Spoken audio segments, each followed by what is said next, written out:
दर्शक बंधु आपण मैंने समस्ते जानी हिंदू धर्मग्रंथ काल अर्थात समय को 4 जुगरे भाग कर सत्यजुग, द्वापर जुग, त्रेतय जुग और कलिजुग।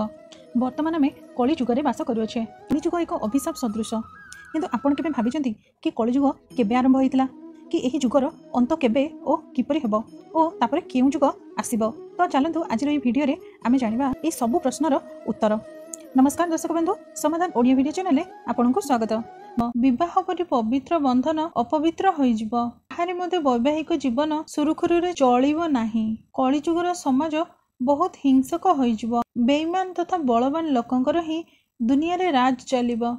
जेतेबेले आतंक निर चरम सीमा रे पहुंचिब, सेतेबेले भगवान विष्णु कल्कि अवतार नहीं आसिबे और पृथ्वी समस्त अधर्मींकर नाश करदेबे। शिव पुराण रे कलिजुग संबंध रे कहा जाए, घोर कलिजुग आसिले मनुष्य पुण्यकर्म छाड़ी दुराचार रे फसी रहिबे एवं समस्ते सत्य को मानिबे नाही।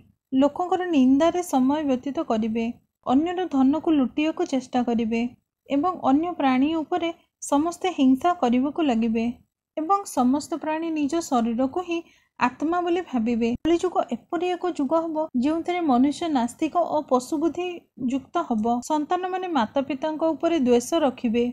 ब्राह्मण माने वेद को बिक्री करिकि तांकर जीविका अर्जन करिबे एवं धन उपार्जन करिबा पई ही विद्यार अभ्यास कराजिबो। निज जातिर कर्म छाड़ी लोक माने अन्य को ठकिबाकू लगिबे एवं तीन कालर संध्या उपासनारू लोक माने दूर रे रहिबे एवं समस्त क्षेत्रीय मध्य निजर स्वधर्मर त्याग करिवे। तांको मध्यरे शरीर अभाव देखाजिबो। चोरी इत्यादि करी सेमाने निजर भरण पोषण करिवे। वैश्य मानकर मध्य संस्कार भ्रष्ट होइजिबो, सेमाने मध्य कुमार्गी होइजिबे। कलिजुगर स्त्री माने मध्य सदाचारर भ्रष्ट रहिबे एवं निज स्वामी मानकर अपमान करिवे। सासु ससुर मानकु घृणा करिवे। स्त्री माने काहारी कथा सुनिबे नाही एवं मलिन भजन सब करिवे। आज आमे शिव पुराण रे वर्णित समस्त घटना घटियार देखुचे। तेबेले कि कलिजुगर केवल 5000 वर्ष बीती अछि एवं एहार समाप्त होबा पई एबे लक्ष लक्ष वर्ष बाकी रही अछि। तो भाबंतु कलिजुग जेतेबेले निजर चरम सीमा रे पहुंचिबो, सेतेबेले पृथ्वी रे कोन कोन सब हबो।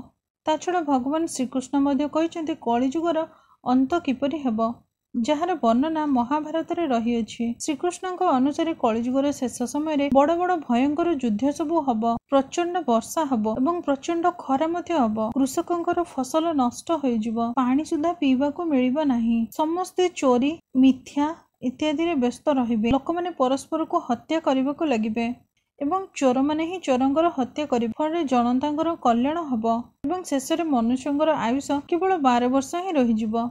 लोक माने क्रोध लोभ रे ग्रसित रहिबे। विभिन्न रोग कारणरू समस्त इंद्रिय क्षीण होइजिबो। कृष्ण आगको कहिचंती बेले कलिजुग निजर चरम सीमा रे पहुंचिबो ओ पृथ्वीरू धर्म नष्ट होइजिबो, सेतेबेले से कल्कि रूप रे अवतार नेबे ओ ए धरा पृष्ठ को पापी मानक कबळरू रक्षा करिवे एवं तापर जो नुआ जुग आसीबो ताहा सत्यजुग नाम रे नामित हबो। अर्थात सृष्टि निजर परिवर्तन 22तम चक्र पूरा करी 23तम चक्र रे प्रवेश करिवो एवं पुणी एक नुआ जुगर आरंभ हबो, जहाको आमे सत्यजुग नाम रे जानिचे। सत्यजुगर अवधि 17,88,000 वर्ष हबो एवं एही जुगरे मनुष्य मानकर आयुष 4,000 ରୁ 10,000 वर्ष पर्यंत हबो। पृथ्वी लोकरे धर्मर जय हबो। मनुष्य माने भौतिक सुख बदल रे मानसिक सुख उपरे पुणी गुरुत्व देबाको लागिबे। मनुष्य मानक मध्य कोनोसी द्वेष रहिबो नाही।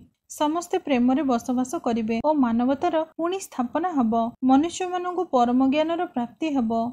लोक माने पूजा पाठ कर्मकांड इत्यादि रे पुणी विश्वास करबाको लागिबे। सत्य जुगरे मनुष्य माने निजर तपबल द्वारा भगवानक सहित संपर्क स्थापना करि परिबे एवं सत्य जुगरे मनुष्य मानकर निज शरीर उपरे पूर्ण नियंत्रण रहिबो। आत्मा और परमात्मांकर मिलन जोगु समस्ते सुखरे रहिबे। अर्थात सत्य जुग को एही सृष्टिर स्वर्ण जुग बोली कुहाजिबो। परंतु दर्शक बंधु, सत्य जुग आसीबा पई एबे बहुत समय बाकी अछि। तो काहेकि ना आमे कलि जुगरे ही निजर धर्म कर्म द्वारा सत्य जुग परि बंचिबाको चेष्टा करिबा। काहेकि ना ग्रंथ रे भी वर्णना रहिछि, कलि जुगरे भी जो लोक माने धर्म और कर्म उपरे विश्वास करिवे तांको सत्य जुग परि ही सुखर प्राप्ति हेबो। तो दर्शक बंधु, आपण माने कलि जुग और सत्य जुग विषय कौन भावती कमेंट माध्यम निश्चय जनातु। जदि आपनको हमर ए वीडियोटी भल लगे चैनल को निश्चय सब्सक्राइब करंतु एवं वीडियो को लाइक और शेयर करंतु। वीडियोटी पूरा देखिथिबारु आपनको अनेक अनेक धन्यवाद। जय जगन्नाथ।